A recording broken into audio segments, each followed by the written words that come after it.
The history of the Northwest Territories covers the period from thousands of years ago to the present day.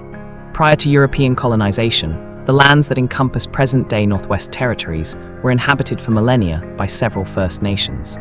European explorers and fur traders began to explore the region since the late 16th century.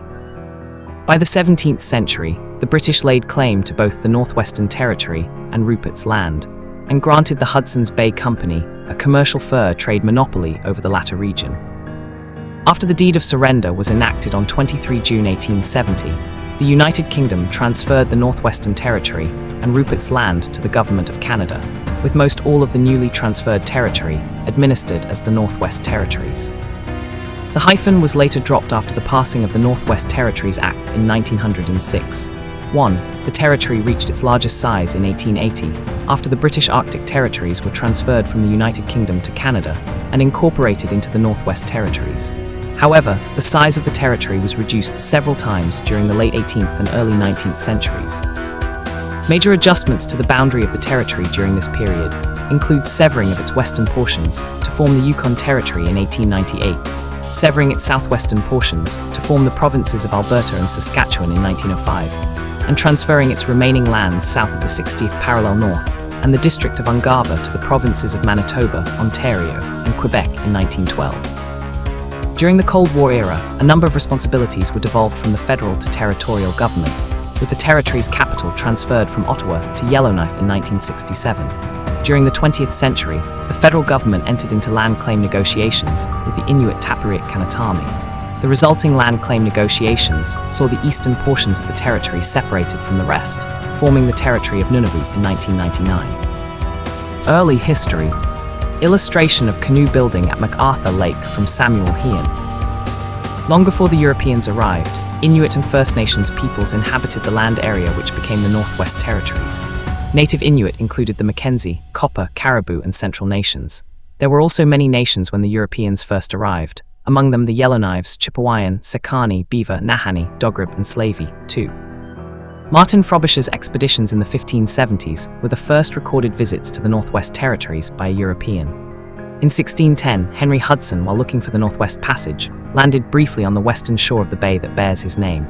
His discovery opened the interior of the continent to further exploration. Two other early explorers include Luke Fox, John Davis, Robert Bylot, Thomas Button, George Weymouth, Thomas James, and William Baffin. Fur trade, 17th and 18th century.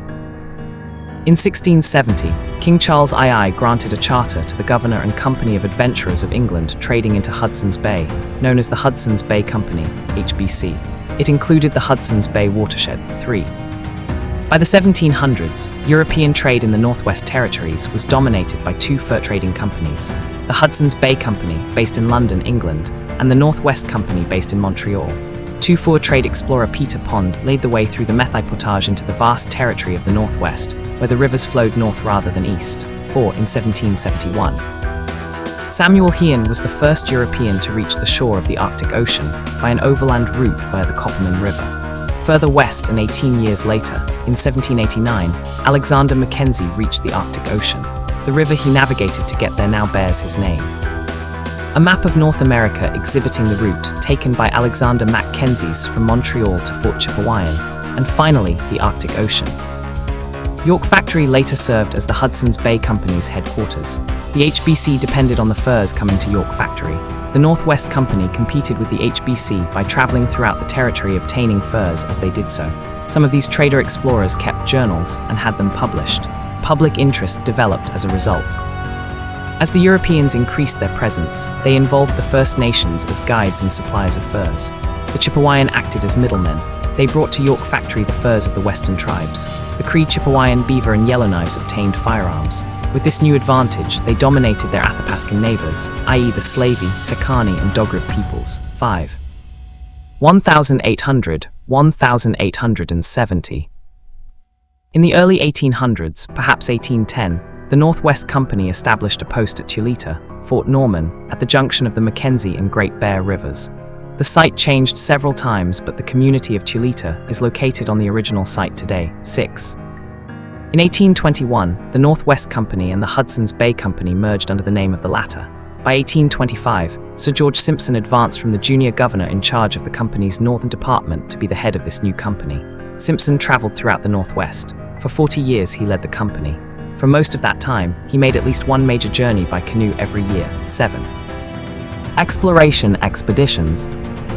John Franklin's men constructing a camp during the first winter of the expedition to Coppermine River, c. 1820.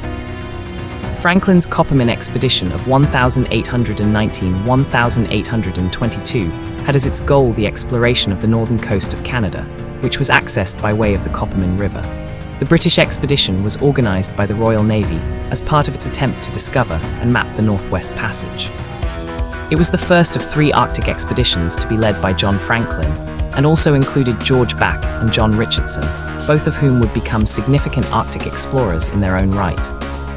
In 1825, Franklin set out on his second expedition to the Canadian North. He traveled to the mouth of the Mackenzie River and then spent the winter at Fort Franklin, now DeLine, on Great Bear Lake. Franklin's fateful third expedition began in 1845 and was never heard from again. A massive search followed, at first finding little trace of the expedition, but resulting in the mapping of much of the Arctic coastline. It was eventually learned that Franklin had died in 1847, and the remains of the expedition's 2 ships were finally found in 2014 and 2016. George Back, a British naval officer, naturalist and artist, served under John Franklin in his first expedition to the Arctic in 1818. On Franklin's inland Coppermine expedition of 1819-1822, Back was responsible for all the surveying and chart making. Then on the Mackenzie River expedition in 1824-1826, Back was promoted to lieutenant and then to commander. Canadian Confederation and the late 19th century. Map depicting Canada in 1870, with Rupert's Land and the Northwestern Territory shaded in. The 2 territories were transferred from the UK to Canada in 1870 as a part of the Deed of Surrender, with most of these lands becoming the Northwest Territories. After the Deed of Surrender was enacted, the United Kingdom transferred ownership of Rupert's Land and the Northwestern Territory from the Hudson's Bay Company to the Government of Canada. However, integration of the territories into Canadian Confederation was delayed by the Red River Rebellion around the Red River Colony. Eventually, the territories were admitted into Canadian Confederation on 15 July 1870 as the Northwest Territories, barring the area around the Red River Colony, which was admitted into Canadian Confederation as the province of Manitoba. In 1880, the British Arctic Territories was transferred from the United Kingdom to Government of Canada and was administered as a part of the Northwest Territories. Late 19th century. The first Northwest Territories government sat in 1872 after the temporary Northwest Council was appointed. The first Northwest Territories government sat inside the territories at Fort Livingston for the first time in 1876. Now in Saskatchewan, the government moved to Battleford in 1878. The first territorial election took place in 1881. French was abolished as an official language in 1892. During the late 19th century, the boundaries of the territories were redefined a number of times. In 1886, the district of Keewatin's southwestern border was adjusted. In 1889, the disputed area between Manitoba and Ontario was generally granted to Ontario, with some going to the district of Keewatin and Manitoba getting none. In 1898, following the Klondike Gold Rush, the Yukon stopped being part of the Northwest Territories. A separate Yukon Territory is created from the Western Northwest Territories. Treaty Number 8. Markers commemorating the Treaty 8 site at Fort Resolution. In June 1899, negotiation began on Treaty Number 8, which covered 840,000 square kilometers in the Northwest Territories. It was an agreement between the Canadian government and the Dene groups in the area in question.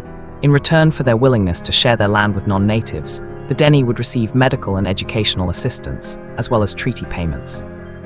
The Canadian government and the various Dene groups, including Yellowknives and Tealitcho under Chief Drygees with headmen Bendier and Sekiglinen, signed the treaty in 1900 at Fort Resolution, called by the Tealitcho Inda. After the signing, the group that signed the treaty was called the Yellowknife B Band, Helm 7, 1994. At that point in history, Treaty Number 8 was the largest land settlement the Canadian government had ever made, PWNHC Historical. 9. 20th century. In 1901, the borders of Yukon Territory were changed. gaining area from the Northwest Territories. Alberta and Saskatchewan separated from the territories in 1905. Although the district of Keewatin was given back to the territories, the population dropped from approx 160,000 to 17,000, of which 16,000 were Aboriginal and had no right to vote under Canadian Law 10. The government of the Northwest Territories defaulted back to its 1870 constitutional status, and once again came under federal control, governed from Ottawa.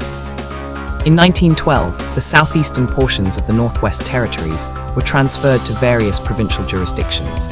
After this, the territory remained the same size from 1912 to 1999. In 1906, the official name dropped the hyphen, changing to Northwest Territories. 1112. On May 15, 1912, parts of the Northwest Territories were given to Manitoba, Ontario, and Quebec. Interwar period, 1918-1939. 20 years after Treaty No. 8 was signed, oil was discovered in the Mackenzie River Valley. Upon the discovery, the Canadian government proposed another treaty that would clear the way for miners and development of the area.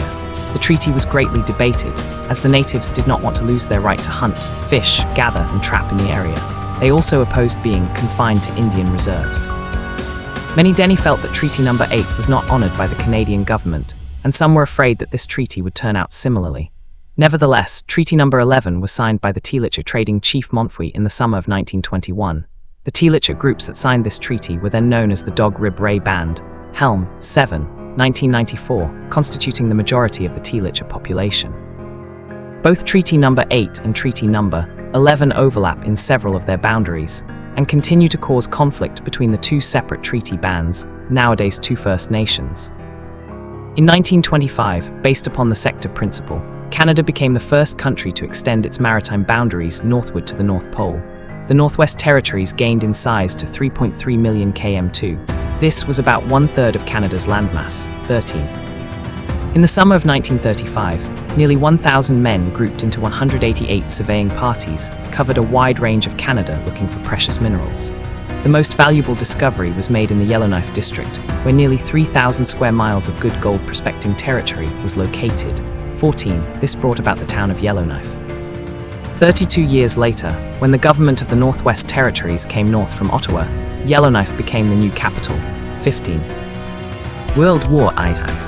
The El Dorado Mine, 1944. Expropriated by the Canadian government in 1939, it produced uranium for the Manhattan Project. During World War II, the Canadian company El Dorado Gold Mines Limited, which produced uranium as a byproduct of gold and radium production, using ore from its mine at Port Radium in the Northwest Territories, was recruited by the Canadian government to assist in procuring uranium for the Manhattan Project. The ores were shipped from the El Dorado mine to Port Hope, Ontario, to be processed. Between 1942 and 1946, 40,000 American military and civilian personnel came to the Canadian Northwest, invited by the Canadian government. Plans called for the Alaska Highway to connect Edmonton, Alberta, with Fairbanks, Alaska, and for a pipeline to run from the oil fields of Norman Wells to the Pacific coast. Major work commenced. Canada's Northwest infrastructure developed quickly, and the social impact of 40,000 military people affected lives throughout. 16 Brigadier General James O'Connor, the military officer in charge of building the highway, described the difficulty of the work. Engineer troops worked 10-12 hours a day through temperatures that ranged down to 70 below, hacking their way through forests, plunging into icy streams in life preservers to sink bridge pilings, sweating through steaming summer days amid plagues of mosquitoes and no-see-ums, to push the road through. 17. Early Cold War Era, 1945-1970. View of Yellowknife in 2014. The city was designated as the territory's new capital in 1967. Elections returned in 1951, but rather than being fully elected body, the councils and assemblies were a mix of elected and appointed members. In 1953-1955, during the Cold War, Canada sent Inuit families to the far north in the high Arctic relocation, partly to establish territoriality. 18. In 1967, the Minister of Indian Affairs and Northern Development, the Honourable Arthur Lang, announced that Yellowknife would be the capital of the Northwest Territories. On September 18, 1967, the government of the Northwest Territories relocated from Ottawa to Yellowknife. Commissioner Stuart Milton Hodgson, and 81 employees of the government of the Northwest Territories arrived in Yellowknife on board a chartered DC-7. In 1969, a special committee of the Legislative Assembly of the Northwest Territories chose a new flag for the territory. Robert Besant's design was chosen among entries to a Canada-wide contest. The government also introduced the popular polar bear license plate in 1970. Late 20th century, 1971-2000. Map of Canada in 1999. The shaded area of the map was split from the Northwest Territories in 1999 to form the new territory of Nunavut. In 1975, the territorial government once again became a fully elected body. In 1984, the Canadian government agreed to transfer the responsibility for naming places to the territories. 19. This power was already devolved to the provinces in 1961, but originally not to Canadian territories. In April 1982, a majority of Northwest Territories residents voted in favor of a division of the area, and the federal government gave a conditional agreement 7 months later. After a long series of land claim negotiations between the Inuit Tapirasat of Canada and the federal government, begun earlier in 1976, an agreement was reached in September 1992. In June 1993, the Nunavut Land Claims Agreement Act and the Nunavut Act were passed by the Canadian Parliament, and the transition to the new territory of Nunavut was completed on April 1, 1999. 21st century. In summer 2023, the territory was beset by some 230 wildfires, causing massive disruption. Some 70% of the territory's population had to be evacuated from their homes, including to other parts of Canada. This included 87% of the population of Yellowknife, including Premier Caroline Cochrane, as the fires approached less than 15 km from the capital.